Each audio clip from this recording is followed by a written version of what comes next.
was born in Wembley. In the early 60s, as a family, we had very little or no money. So I didn't dream big dreams when I was a child. Life at home was tough. My parents were divorced when I was 3. I'm dyslexic. I can't process sounds, so school was a struggle. So I guess as a kid, that's most of life. But I'm not dyslexic with numbers.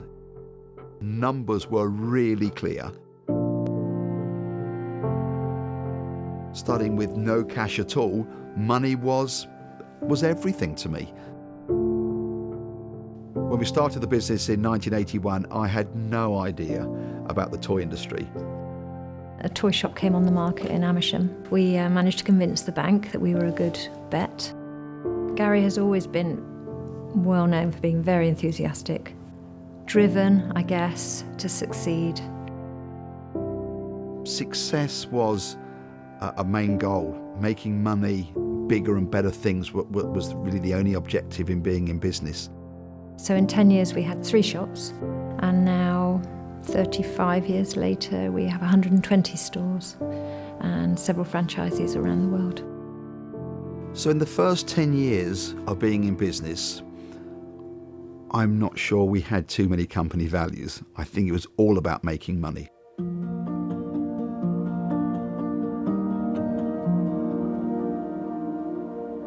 Well, I'd always been a churchgoer all my life, and I'd had friends that were really strong Christians, but I hadn't really seen the whole picture, that's all I can say. And then one particular morning, I absolutely saw it, and I really felt the Spirit, and it was just like nothing was ever the same.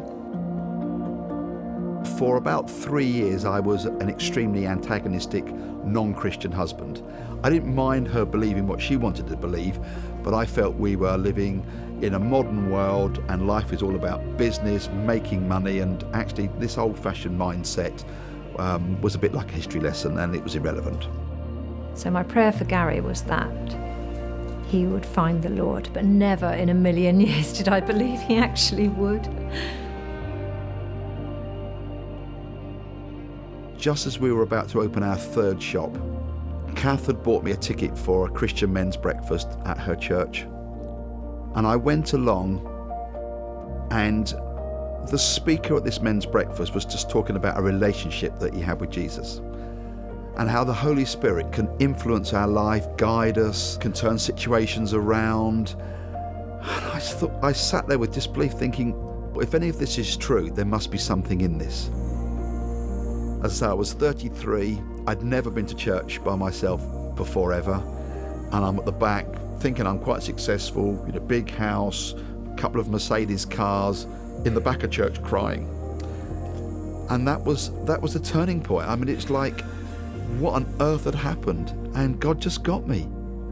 He was just completely changed overnight, and that's just how Gary is. When he goes for something, he goes at it 100%. Overnight, we changed our thoughts on what we should stock in the shop, the kind of hours our staff should work, whether we allowed bad language in the warehouse. Gary's not a great reader, but he did start reading the Bible. He loves Proverbs because it's short and sweet, and he can get the message straight away.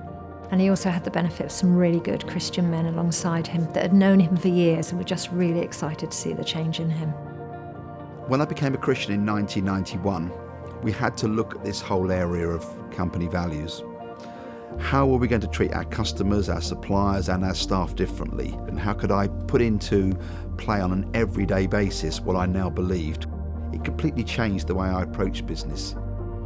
When Cath suggested that we ought to consider giving, that was a bit of a challenge.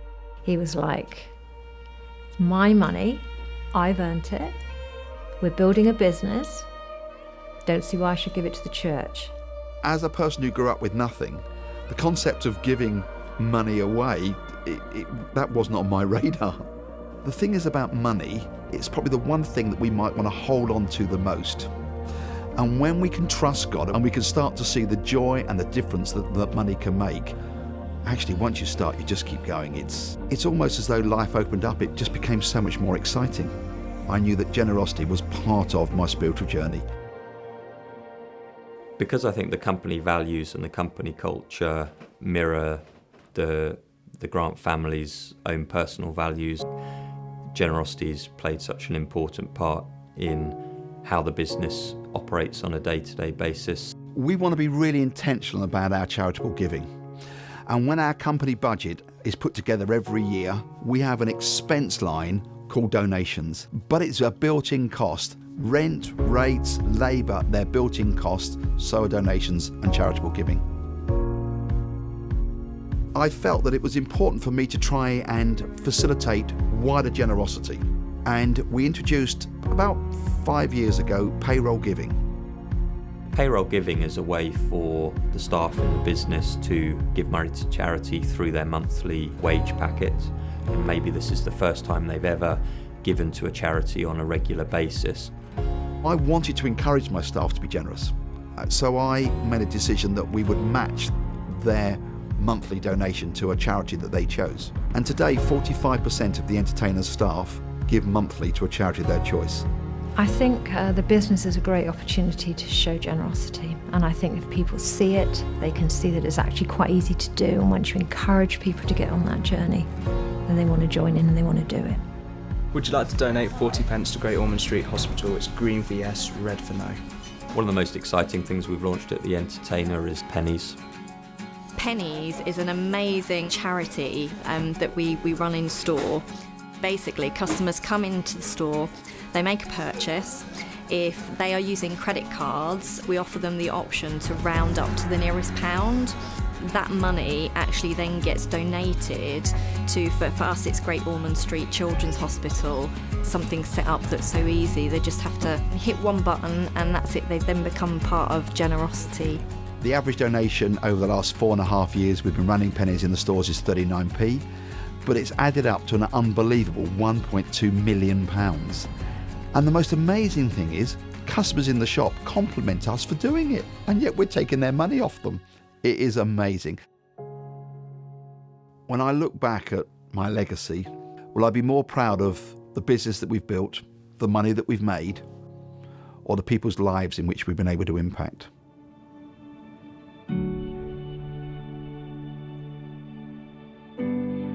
Businesses have got a tremendous potential to be able to make a difference to society. So we're a toy retailer, we earn our money from families, and wherever we can, we give back to children, so we can make a difference in children's lives.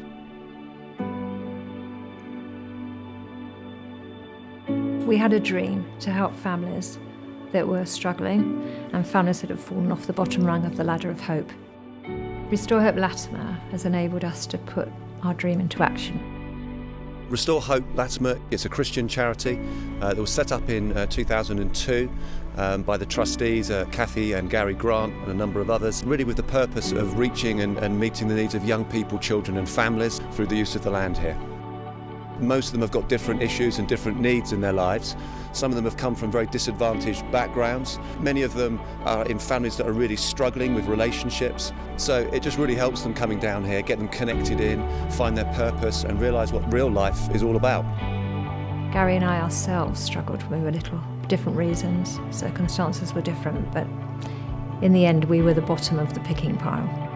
You now see him down here and he connects with the children because he lived what they're living, he knows what they've been through.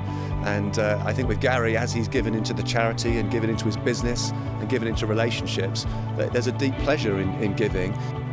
And I think you can't buy that, that's not buyable, it's something to do with the heart. It's a heart connection of wanting to give into these lives and sow into the future. We just love seeing what money can do. Money can do so much when it's active.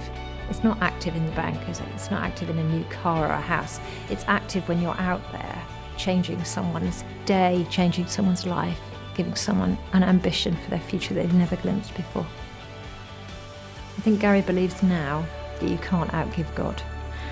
I think we've had so many examples of giving and seeing more blessing pour into our family because of that giving, that it doesn't scare us to give now because it just all comes back as blessing.